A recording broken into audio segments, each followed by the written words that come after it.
श्रीगुरवे नमः ॐ विद्यारूपिणे नमः ॐ महायोगिने नमः ॐ शुद्धज्ञानिने नमः ॐ पिनाकधृते नमः ॐ रत्नालङ्कृतसर्वाङ्गिने नमः ॐ रत्नमालिने नमः ॐ जटाधारिणे नमः ॐ गङ्गाधराय नमः ॐ अजलवासिने नमः ॐ सर्वज्ञानिने नमः ॐ महाज्ञानिने नमः ॐ समाधिकृते नमः ॐ अप्रमेयाय नमः ॐ योगनिधये नमः ॐ तारकाय नमः ॐ ब्रह्मरूपिणे नमः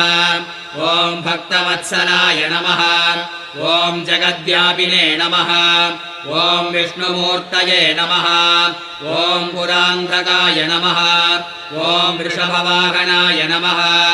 ॐ शर्मवासाय नमः ॐ पीताम्बरधराय नमः ॐ मोक्षनिधये नमः ॐ दैन्याधीशाय नमः ॐ जगत्पतये नमः ॐ विद्याधारिणे नमः ॐ शुक्लधनवे नमः ॐ विद्यादायिने नमः ॐ गणाधिपाय नमः ॐ पदापस्मारसंहर्त्रे नमः।